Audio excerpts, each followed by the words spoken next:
أعوذ بالله من الشيطان الرجيم بسم الله الرحمن الرحيم ألم يأتكم نبأ الذين كفروا من قبل فذاقوا وبال أمرهم ولهم عذاب أليم. On toujours la sourate Al-Taghabun.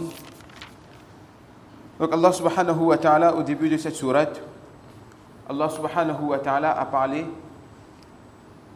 d'une base très importante du din, c'est-à-dire notre din, notre religion est basée dessus, c'est-à-dire le tawhid, sur l'unicité d'Allah subhanahu wa ta'ala. Donc Allah subhanahu wa ta'ala, à travers différentes qualités, Allah subhanahu wa ta'ala a montré que Allah seul, c'est lui qui mérite d'être adoré, et Allah seul, c'est lui qui est digne d'être loué.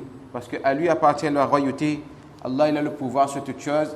Donc Allah ta'ala avait mentionné quelques quelques-unes de ces sifat. Là aujourd'hui, Allah subhanahu wa ta'ala, dans le verset qu'on vient de lire, Allah subhanahu wa ta'ala va mentionner, expliquer deux autres usul de din, deux autres principes importants de din et deux croyances importantes de din. Tout d'abord, c'est de croire aux prophètes, c'est-à-dire la prophétie. De croire en tous les prophètes, alayhimu salatu wa salam, qu'on connaît leur nom ou bien non, et de croire que le prophète sallallahu alayhi wa sallam est le dernier des prophètes. Et deuxième chose, Allah subhanahu wa ta'ala va parler du qiyamat, de la résurrection. Donc Allah subhanahu wa ta'ala dit Alam ya'tikum naba'u alladhina kafaru min qabl. Alors principalement, lorsque le prophète sallallahu alayhi wa sallam il parle avec les Quraysh, mais ça concerne l'humanité entière. Alors vous est-il pas parvenu le récit des gens qui ont mécru auparavant? Fadhaqu wa bala amrihim. Ils ont goûté la conséquence néfaste de leurs actes. Ils ont goûté la conséquence néfaste de leurs actes. Wa lahum adhabun alim. Et pour eux un châtiment douloureux. Pourquoi? Dhalika bi annahu kanat ta'tihim rusuluhum bil bayinat. Il en est ainsi quand est venu à eux leur prophète avec des preuves claires. Faqalu, ils dirent Abasharun yahdunana. Est-ce que des hommes peuvent nous guider? Des hommes ont été envoyés pour nous guider. Fakafaru, ils ont mécru. Watawallaw, ils se sont détournés. Wastaghna Allah, et Allah s'est passé d'eux. Wallahu ghaniyyun hamid, et Allah il se suffit à lui-même, et Allah est digne de louange. Donc dans ce verset-là, Allah subhanahu wa ta'ala il établit la croyance de la prophétie, de croire aux Anbiya alayhimus salatu wa salam. Donc Allah dit, est-ce que ces récits des peuples passés ne vous est-il pas parvenu au Quraysh de Makkah, c'est-à-dire le récit des peuples de Ad, le peuple de Thamoud, le peuple de Nuh alayhi salatu wa salam, le peuple de Shu'aib alayhi salatu wa salam, comment ils ont été punis sur terre, comment ils ont été châtiés sur terre. On regarde le peuple de Ad, alors Allah subhanahu wa ta'ala il a envoyé un vent violent qui les a fait sortir de leur demeure. Allah dit wa amma adun fa uhliku bi rihin sarsarin atiya. Allah les a fait tourner 7 nuits et 8 jours. Allah les a fait tourner dans l'espace, puis Allah ta'ala les a jetés. Allah dit, est-ce que ces récits-là vous est pas parvenus? Vous ne savez pas ces récits-là? Comment Thamoud, Allah ta'ala les a détruits. Jibril alayhi salatu wa salam, il a fait un cri, il a tué Bana sur le champ. Le peuple de Shu'aib, le peuple de ces personnes qui faisaient le travail, qui agissaient contrairement à la nature d'Allah subhanahu wa ta'ala. Ils étaient entre eux, ils habitaient entre eux, alors que le prophète Lut alayhi salatu wa salam leur avait dit que ça c'est des choses qui sont interdites. Allah subhanahu wa ta'ala vous a créé par paire, et de cette paire-là, Allah subhanahu wa ta'ala va faire sortir des générations, des enfants, etc. Pourquoi vous agissez ainsi? Donc Allah subhanahu wa ta'ala, comme ils ont agi contrairement à la nature d'Allah subhanahu wa ta'ala, à la nature humaine, Allah subhanahu wa ta'ala les a punis également contre nature, on va dire. Allah ta'ala les a punis contre nature. Allah ta'ala a ordonné Jibril alayhi salatu wa salam de lever la ville où ces gens-là ils habitaient. De lever la ville et d'emmener jusqu'en haut. Il dit qu'on entendait les animaux crier. Arrivé en haut, Allah subhanahu wa ta'ala a ordonné à Jibril alayhi salatu wa salam de retourner la ville avec tous ses habitants, et ils ont été frappés au sol. Et aujourd'hui cet endroit-là, c'est l'endroit le niveau le plus bas de la terre. Pourquoi? Parce qu'ils avaient fait un travail, quelque chose qui était contraire à la nature d'Allah, à la nature qu'Allah a créé l'être humain. De la même manière, Allah les a châtiés. Donc Allah dit, vous n'avez pas vu ces récits des peuples passés là? Comment Allah les a châtiés? Et la principale raison, c'était quoi? C'est qu'ils ont démenti aux prophètes. Ils n'ont pas cru aux envoyés d'Allah subhanahu wa ta'ala. Les prophètes, ils étaient venus, ils étaient envoyés avec des mu'jizat, avec des miracles. Ils ont été envoyés avec le message d'Allah, des claires preuves. Certains prophètes ont été envoyés avec des livres. Certains avec de petits livrets. Mais ces gens-là, ils ont dit, ah non, on n'est pas prophète. Qu'est-ce qu'ils disent? فَقَالُوا أَبَشَرٌ يَهْدُونَنَا. Est-ce que c'est des hommes qui vont nous guider, des hommes comme nous? Plusieurs peuples, ils ont dit, مَا هَذَا إِلَّا بَشَرٌ مِثْلَنَا. Ça, c'est des hommes comme nous. Ça, comment tout un coup, ils se proclament envoyés de Dieu. Il se proclame prophète et là il veut nous inviter vers la droiture, etc. Et c'est un homme comme nous, il mange, il boit, il va au marché, etc. etc.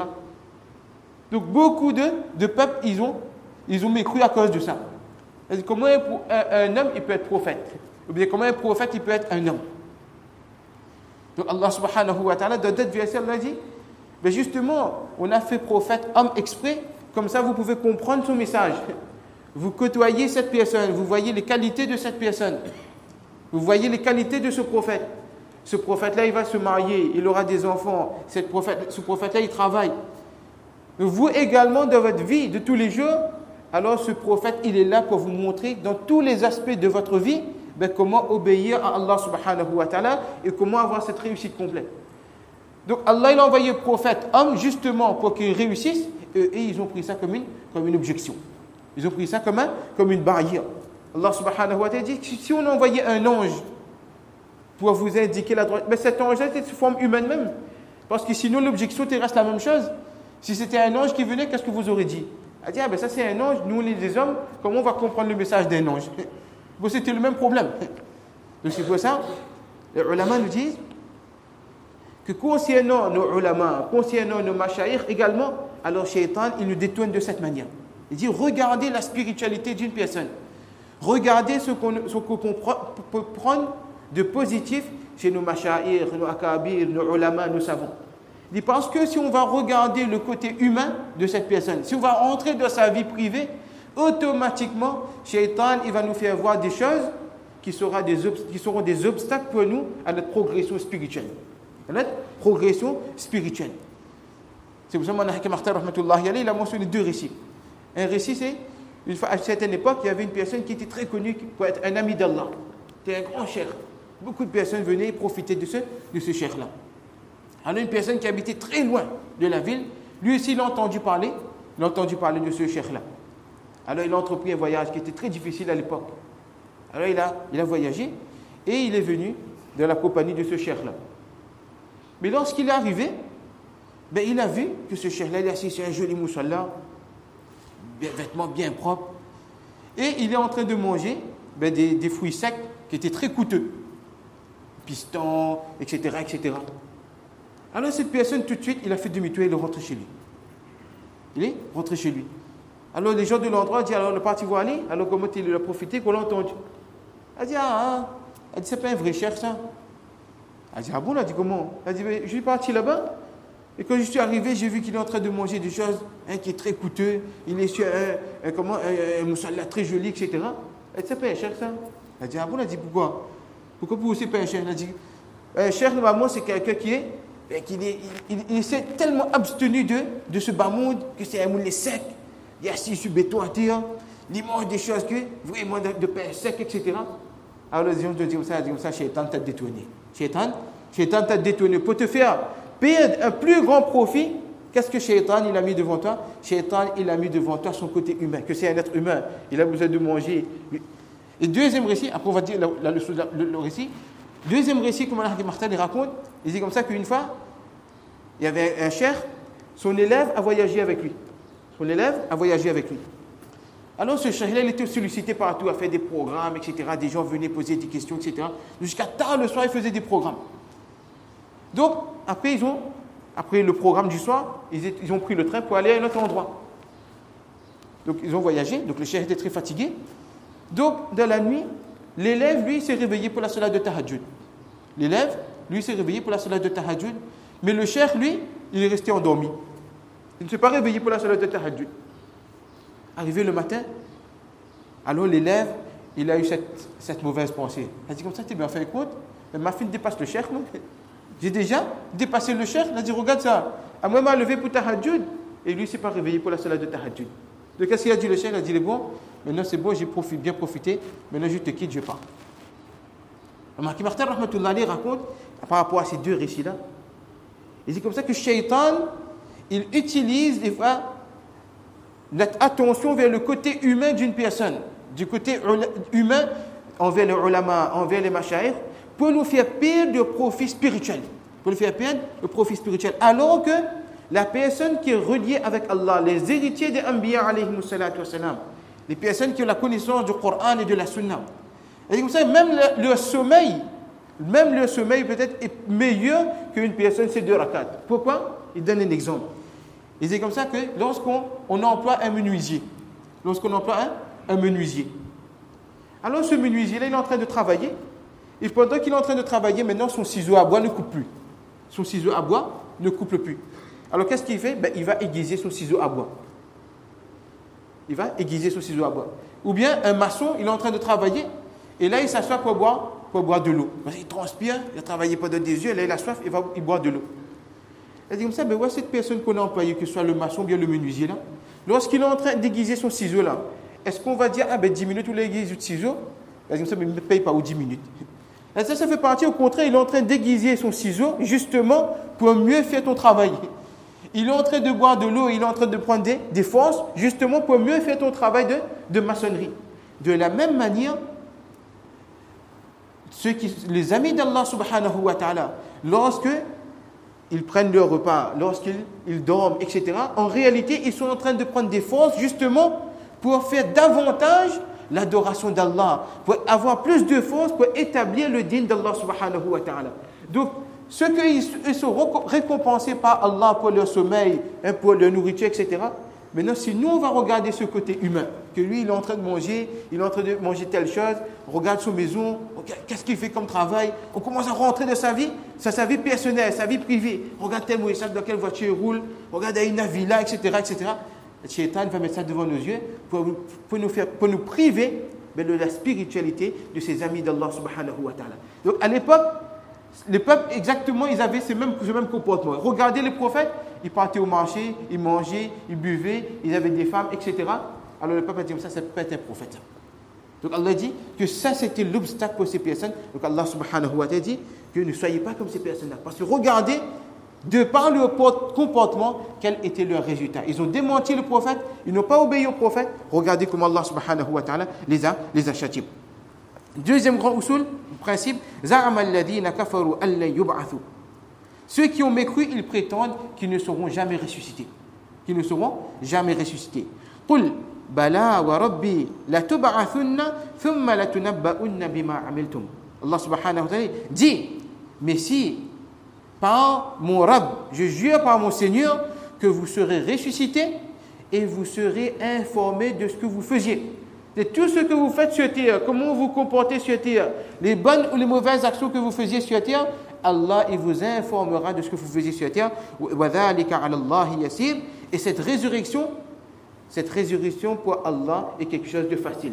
Lorsqu'Allah vous a créé de rien, lorsqu'Allah il a créé cet univers de rien, de vous créer, de vous ressusciter une deuxième fois, ça c'est quelque chose d'encore plus facile pour Allah subhanahu wa ta'ala. Donc le Coran a différentes manières de refuter les mauvaises croyances.